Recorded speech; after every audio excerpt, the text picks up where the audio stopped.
मैं हूँ गुरविंदर कौर। आप सबका मेरे चैनल हमारी कहानियाँ में स्वागत है। तो आज आप लोगों के लिए मैं कहानी लेकर आई हूँ जो भाई बहन के रिश्ते को दर्शाती है। कहानी का शीर्षक है अटूट रिश्ता। कहानी पसंद आए तो प्लीज़ लाइक एंड सब्सक्राइब ज़रूर कीजिएगा।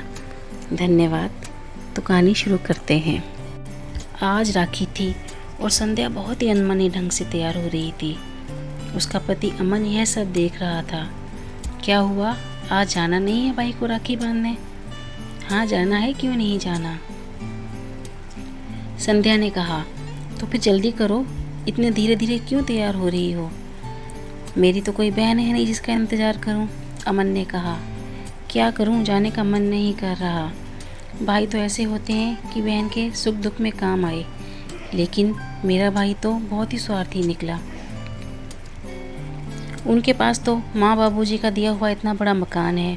उनको अच्छे से पता है कि मैं किराए के घर पर हूँ, और मैंने उनसे कितनी बार कहा कि अपने बैंक से मेरा लोन करा दें मकान के लिए, लेकिन वह तो एक कान से सुनकर दूसरे से निकाल देते हैं। जैसे कि लोन की किस्तें वही भरेंगे।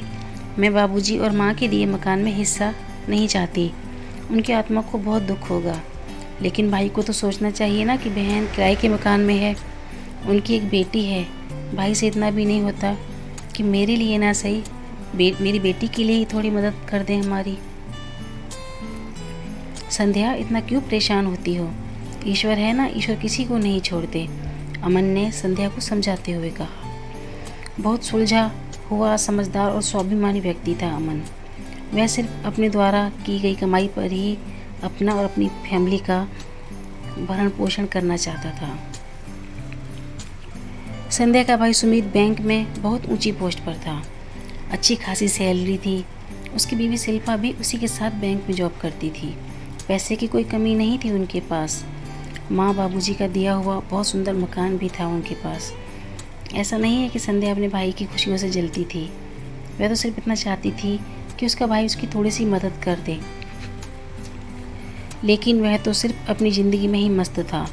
उसकी पत्नी शिल्पा भी बहुत सुंदर और गुणी थी। खैर, भाई को राखी बांधने तो जाना ही था। जल्दी नीचे आओ अवनी, संध्या ने बिटिया को आवाज़ लगाई। संध्या मिठाई और गिफ्ट लेकर अपने भाई के घर पहुंची। पूरा घर खाने की खुशबू से महक रहा था। संध्या के लिए उसकी भाभी ने तरह तरह के पकवान बनाए थे। और कैसी है? सुमित ने छोटी बहन को गले लगाकर पूछा। ठीक हूँ भैया, आप कैसे हो? संध्या ने फीकी हंसी के साथ जवाब दिया। संध्या ने भाई को राखी बांधी। सुमित ने एक लिफाफा उसके हाथ में थमा दिया। इस बार लिफाफा थोड़ा बड़ा था। क्या बात है संध्या, कुछ परेशानी है? सुमित ने संध्या का उतरा हुआ चेहरा देखकर पूछा। कुछ नहीं भैया, लेकिन अंदर से सोच रही थी कि जैसे इनको पता नहीं मेरी परेशानी का कारण। संध्या, अब चलें, शाम हो गई, अमन ने कहा। हाँ जी चलते हैं। संध्या उठ खड़ी हुई। अरे एक मिनट तो बैठ, सुमित ने संध्या का हाथ खींचते हुए सोफे पर बिठा दिया। छोटी, लिफाफा तो खोल कर देख। सुमित संध्या को छोटी कहता था। क्या है लिफाफे में भैया? संध्या ने पूछा। सुमित बोला, खोल कर तो देख। भैया, घर जाकर खोल कर देख लूँगी। नहीं ना, मैं ही खोल कर दिखाता हूँ। और उसने संध्या के हाथ से लिफाफा छीन लिया। उसने लिफाफा खोलकर उसमें जो पेपर रखे थे वह निकालकर संध्या के हाथ पर रख दिए। यह तेरा राखी का गिफ्ट है।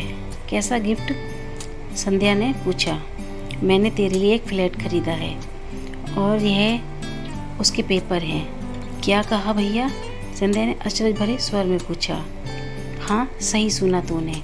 मुझे पता नहीं कि तू किराए के मकान में कितना परेशान है। तेरी लोन लेने वाली बात मैं इसीलिए डाल रहा था कि मुझे तेरे लिए घर खरीदना था। मैं चाहता तो बाबूजी का मकान बेचकर तुझे हिस्सा दे सकता था, लेकिन मैं यह मकान बेचना नहीं चाहता था, क्योंकि इस मकान में माँ बाबूजी की बहुत सारी यादें जुड़ी हैं। फिर हमारा बचपन भी तो यहीं बीता है छोटी।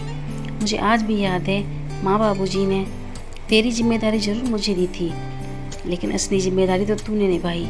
तू मुझसे छोटी है, फिर भी तूने एक माँ का फ़र्ज़ निभाया है। मेरी हर एक छोटी सी छोटी ज़रूरत को तूने पूरा किया है।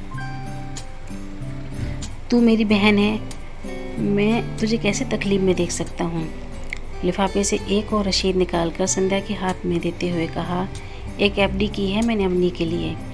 यह सब तुझे मैं ऐसे भी दे सकता था, लेकिन मैंने शिल्पा से भी एक वादा किया है कि उससे कभी कोई बात नहीं छुपाऊंगा। अगर मैं तुझे ऐसे देता तो शायद वह तुझे कभी कह सकती थी कि हमने तुझे मकान दिया है, लेकिन राखी के गिफ्ट के लिए कोई भाभी अपनी ननद को ताना नहीं मार सकती, क्योंकि वह हर एक बहन का हक है। और साथ ही मैं अमन के स्वाभिमान को ठेस नहीं पहुंचाना चाहता था, तो ये एक भाई का अपनी छोटी बहन के लिए तोहफा है। अमन ने मना किया तो सुमित हाथ जोड़कर बोला, जिया जी मना मत करना, इसका हक है। संध्या मन ही मन अपने आप को कोस रही थी। उसने अपने भाई को कितना गलत समझा, उसकी आंखों में आंसू थे। अपने भाई के गले लगकर रोने लगी। मुझे माफ़ करना भैया, मैंने आपको कितना गलत समझा। कोई बात नहीं छोटी, गलतफहमी तो हमारे बीच शादी से पहले भी हो जाया करती थी। संध्या का माथा चूमते हुए सुमित ने कहा, और कहा कि भाई बहन का रिश्ता किसी तोहफे या राखी के बंधन पर निर्भर नहीं है। भाई बहन का रिश्ता अटूट और निस्वार्थ होता है। इतने साल किराए के मकान में रहने के बाद भी तूने मुझसे हिस्सा नहीं मांगा। माँ और बाबूजी का मान तो तूने भी रखा है। मेरी प्यारी छोटी। संध्या के दिल में अब उसके भैया के लिए मान कई गुना ज़्यादा बढ़ गया था।